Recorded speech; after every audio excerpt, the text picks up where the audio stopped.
నమస్కారం అండి. ఈరోజు టాపిక్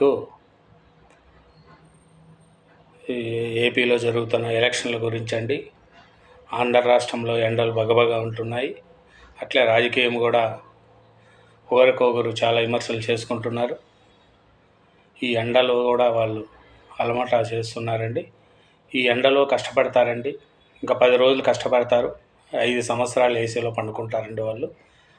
మన కోసం ఈ 10 రోజులు తిరుగుతారు. 10 రోజుల తర్వాత 5 సంవత్సరాలు మనం తిరగాలి వాళ్ళ కోసం. ఆలోచించుకోండి. మంచి వారికి ఓటేయండి. అదే నేను కోరుకుంటున్నాను. 5 సంవత్సరాలు వాళ్ళ వెనకంటే మనం తిరగాలి. 10 రోజులు వాళ్ళు మన కోసం తిరుగుతారు. తర్వాత 5 సంవత్సరాలు వాళ్ళు ఏసీలలో ఉంటారు.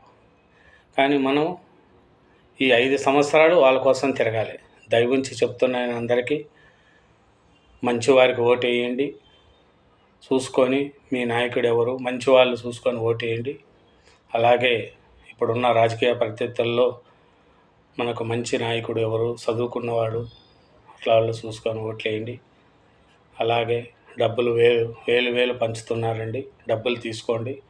మంచివారికి ఓటేయండి. అది నేను చెప్పదలుచుకుంది. ఇంకో విషయం అండి, ఇప్పుడు మనం ప్రజెంట్లో మాట్లాడుతున్నామండి.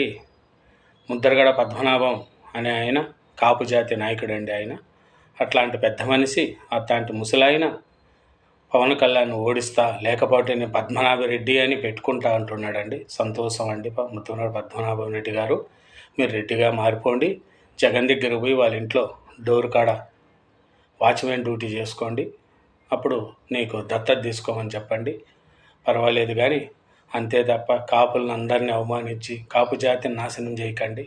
పవన్ కళ్యాణ్ గారు ఏం చేశారండి నీకు చెప్పండి. పవన్ కళ్యాణ్ ఓడిస్తా అంటూ ఆఖరికి మీ ఇంట్లో మీ కూతురు కూడా నీ మాట ఒప్పుకోవట్లేదు కదండి. ముద్రగడ పద్మనాభం గారు ఆలోచించండి. కాపులను ఏకతాటిపైకి తెచ్చే నాయకుడు అండి మీరు. అలాంటిది పవన్ కళ్యాణ్ ఓడిస్తా అంటే పవన్ కళ్యాణ్ ఓడించాలంటే మీ తాత ముత్తాతల నుంచి కూడా కాదు. నిలబడి వచ్చి నువ్వు ప్రచారం చేయి. తన్నుకొని వెళ్ళిపోతారు జనాలు, తొక్కేస్తారు నిన్ను. పవన్ కళ్యాణ్ 1,00,000 మెజార్టీతో గెలుస్తాడండి. 1,00,000 మెజార్టీ పవన్ కళ్యాణ్తో గెలుస్తాడండి. సరేనా? వచ్చేది తెలుగుదేశం కూటమి ప్రభుత్వమే వస్తుందండి. జనసేన తెలుగుదేశం గవర్నమెంట్ వస్తుంది. పద్మనాభం గారు రాసుకోండి. మీరు కాకపోతే మీరు ఇంత అనాలిసిస్ ఉండి, ఇంత వయసు అయిన వాళ్ళు ఉండి కూడా మీరు ఇంకా జీవితాన్ని ఇట్లా ఆగోగోకరంగా చేసుకుంటున్నారంటే అది మీ ఇష్టం అండి. కానీ పవన్ కళ్యాణ్ ఓడిస్తా అంటే పవన్ కళ్యాణ్ ఓడించడానికి మీ తాతలు ముత్తాతల నుంచి వచ్చిన పవన్ కళ్యాణ్ ఓడించలేరండి. చంద్రబాబు నాయుడు గాలికే కొట్టకపోతావు నువ్వు. ఎదురుగా వస్తే పవన్ కళ్యాణ్, చంద్రబాబు నాయుడు గాలి కొట్టకపోతారండి. ముద్రగడ పద్మనాభం రెడ్డి గారు మీరు రెడ్డి అని పెట్టుకుంటే ఎవరికేం బాధ లేదండి, సంతోషం. రెడ్లు కూడా మంచివాళ్ళే కదండి. వాళ్ళేం ఇలన్లా చెప్పండి. రెడ్లు ఏమన్నా ఇలన్లా అండి? ఒక జగన్మోహన్ రెడ్డి ఒకటి ఇలన్ అని చెప్పి అందరూ రెడ్లు ఇలన్లా?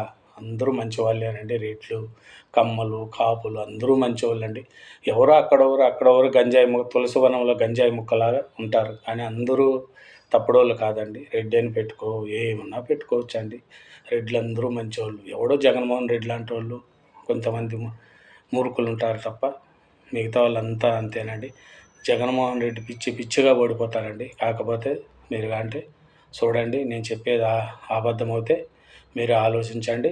తుక్కుగా ఓడిపోతారండి. పద్మనాభం రెడ్డి గారు, మీరు పవన్ కళ్యాణ్ ఓడిస్తా, చంద్రబాబు నాయుడు ఓడిస్తా అంటే ఎవరి నుంచి కాదండి. ఈసారి ఈ గాలికి ఎవరు తట్టుకోలేరు.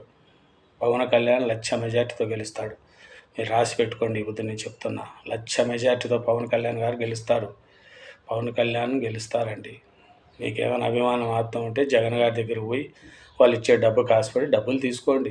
అంతే తప్ప డబ్బులు తీసుకుంటానని చెప్పి ఎదుటోళ్ళు నేను ఓడిచ్చేస్తా, పవన్ కళ్యాణ్ ఓడిస్తా అంటే పవన్ కళ్యాణ్ మీరేందండి ఓడిచ్చేది? జనము ఏకదమ్మని ఉన్నారండి. 1,00,000 మెజార్టీతో పవన్ కళ్యాణ్ గారు గెలుస్తారు. పవర్ స్టార్ పవన్ కళ్యాణ్ 1,00,000 మెజార్టీతో గెలుస్తాడు. తెలుసా? వచ్చేది చంద్రబాబు నాయుడు సీఎం అవుతాడు, పవన్ కళ్యాణ్ గారు డిప్యూటీ సీఎం అవుతారు. రాసి పెట్టుకోండి. మీరు కాకపోతే డిప్యూటీ సీఎం పవన్ కళ్యాణ్ అవుతారు, సీఎం చంద్రబాబు నాయుడు గారు అవుతారు. రాసి పెట్టుకోండి. మళ్ళీ అమరావతి రాజధాని అవుతుంది. అమరావతి రాజధాని అవుతే కడప, చిత్తూరు, అనంతపూరు జిల్లా వాళ్ళకు, గుంటూరు, కృష్ణ ఎంత వెనుకబడిన ప్రాంతాలండి బాగా డెవలప్మెంట్ అవుతాయి. విశాఖపట్నం అంటే మంచి డెవలప్మెంట్ ఏరియా అండి.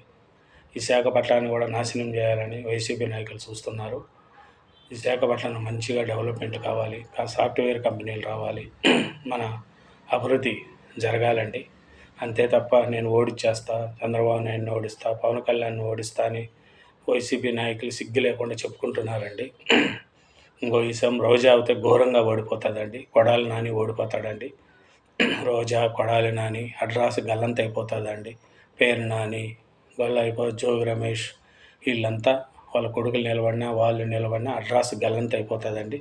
కాకపోతే చూసుకోండి, మీరు ప్రజలు అట్లాంటి వాళ్ళకి ఓట్లు వేయరండి. గుడినాథ్ అమర్నాథ్ ఇలాంటి వాళ్ళంతా చిత్తుగా ఓడిపోతారండి. పవన్ కళ్యాణ్ 1,00,000 మెజార్టీతో గెలుస్తాడు. చంద్రబాబు నాయుడు కూడా ఇంచుమించు 1,00,000 దాటుతుందండి అతనికి కూడా. లోకేష్ గారు అయితే భారీ మెజార్టీతో గెలుస్తాడు. నేను చెప్తున్నా కదా, జనాలలో అట్లుందండి. వేడి మీద కాక మీద ఉన్నారండి. ఎందుకంటే చదువుకున్న పిల్లలకు ఉద్యోగాలు లేవు, ఏమీ లేవు, చాలా అవస్థలో ఉన్నారు, కాక మీద ఉన్నారు. దయవించి చెప్తున్నా, చాలా కాక మీద ఉన్నారండి.